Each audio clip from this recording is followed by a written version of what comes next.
What's up, guys? So prom season is coming up and I want to give you guys some helpful tips so that you can have a successful prom session.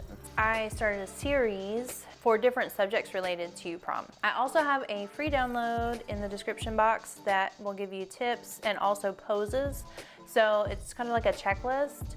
So make sure and download that. So today we're going to be talking about light, location, settings, posing. It's going to be a general video, and my other videos on the channel will go a little bit more into depth. I would say the first thing that you want to do is ask what the level of comfort with PDA is with your couples and their parents, because your client is going to be the parents while your subject is going to be the couple. So basically you want to make sure that you're not stepping on any toes, and you want to make sure that you're getting age appropriate things or parent appropriate things. You know, some parents are cool with whatever, and then some parents don't even want to see their children kissing each other's cheeks. So it's really good to establish what that level is. You can even ask, are you okay with this? Are you okay with that? Kissing on the lips, you know, whatever.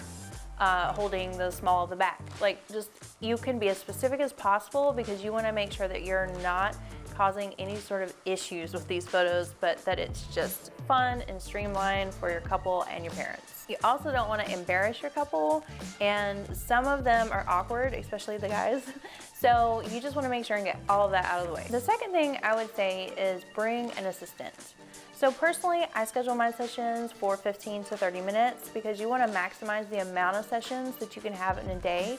Not only that, most people are going to want the same basic time frames because most of the, let's say their prom starts at 8, everybody's going to want their pictures done over with. They're going to be eating dinner by probably 5 or 6. So basically you're going to want to have all the pictures in one small 2-hour period. Shooting for less time not only allows you to have more sessions, but it also allows you to charge a lower price point. So back to bringing an assistant. They will aid in the fastness of everything that has to happen. They can carry your equipment, they can hold your reflector, they can help with posing, they can look at the details like necklaces, making sure they're straight. You can tell them, you know, to watch out for little things like that. They can set your equipment up for you. There's so much that an assistant can do that you just, you can double or triple the time you're having to spend if you don't have an assistant and you're trying to do everything by yourself. Plus, bringing an assistant can create more fun. They can give emotive prompts, or I don't know, it's just more of like a party atmosphere the more people you have out there. I personally like to use the natural light and a reflector sometimes if I'm facing them away from the natural light.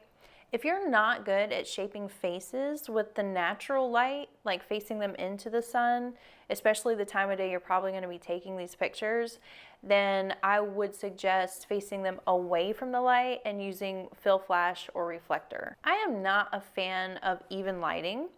But if you're not good at shaping faces, even lighting is great because it's going to provide just a nice even cast, and it's going to be flattering to both of your subjects. With as fast as you're going to have to shoot, even lighting can save you. With short time frames, it can also be difficult to look critically at the things that you need to look at, not just shaping the face, but the background. Is it okay? Is it a cohesive background where there's not too many bright spots for your eye to go to when you're looking at it? One thing I will say is if you want to frame your subject with foliage or shoot through foliage or shoot through anything to get that effect, you will not be able to use your on-camera flash.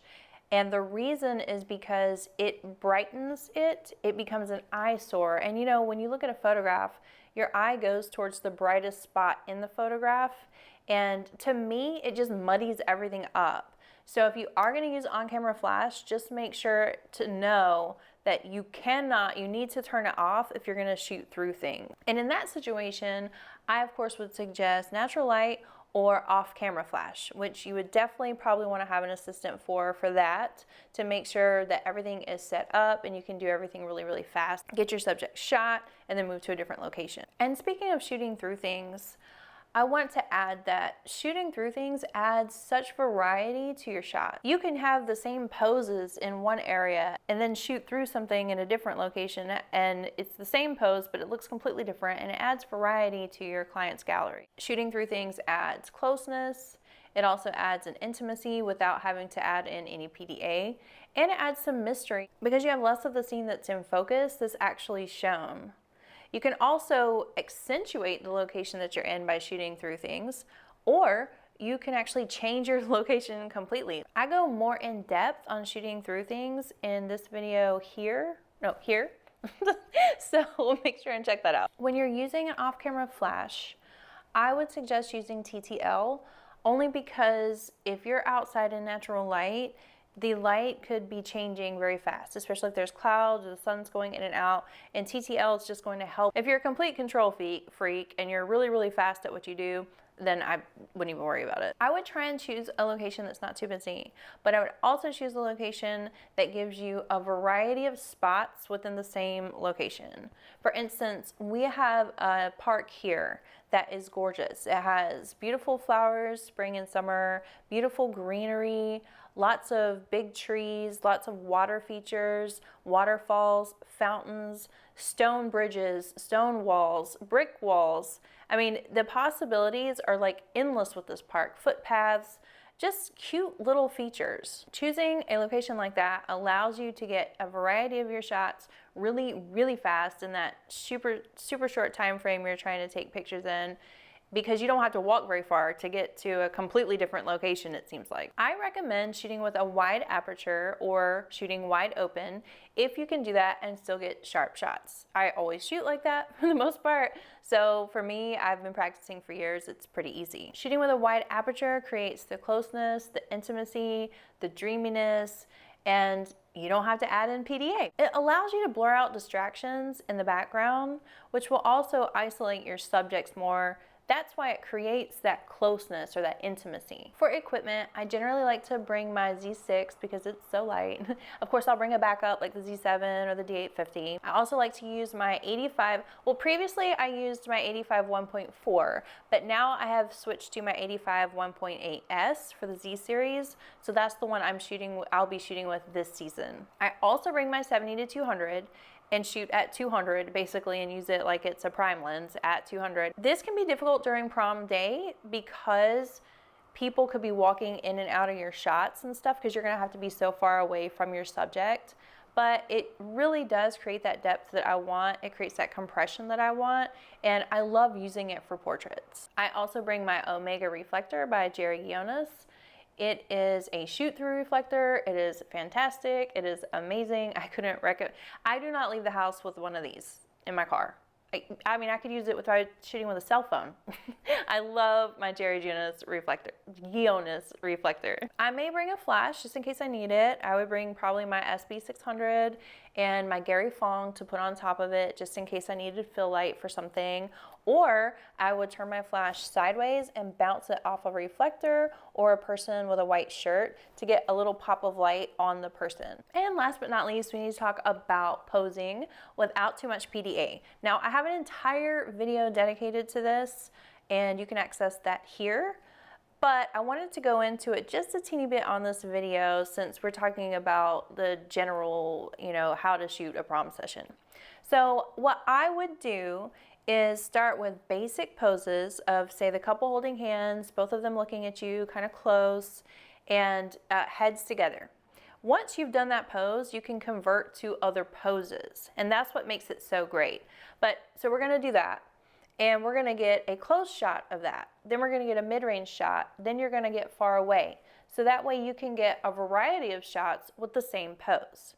Then you can tell one of your subjects to whisper in the other subject's ear. Now, if PDA is a factor, they don't have to be really close to the ear. They can just be a little bit further away whispering. Have that person look at you and the person whispering look at them. Tell them to whisper something funny. Give them some sort of emotive prompt. And that's going to inspire that person to smile. Then they're both going to be smiling. You're going to be laughing. It's going to be a good time. Once again, get a variety of shots. Close, mid, far. Then change your couple around and have that person whisper in that person's ear. You can also convert this pose to the head on the shoulder. So the girl puts the head on the boy's shoulder. Then you can also convert this pose to her putting her corsage hand up on the boy's chest where his boutonniere is. Then you can go into detail shots, or then you can have holding hands and go into walking shots. So you want to use basic poses that will convert into other poses very fast, since you only have like 15 to 30 minutes. And like I said, if you want to hear more about posing for prom sessions without much PDA, go to that video. Oh, I'll just link it in the description, and it will help you out a lot. I also have a checklist with posing that you can download for free from the description. Have fun with these sessions, guys. These are teenagers. They are hopeful, excited about the future, inspired. It's their prom night. And basically, you're just gonna wanna put them at ease and just enjoy the time with them. The more comfortable they are, the better shots you're gonna get anyway. So I hope you guys enjoyed this video. I hope it helped you out. Make sure and download your free checklist. And sharing is caring, guys, so share my video. Don't forget to subscribe if it helped you, and I will see you guys next time.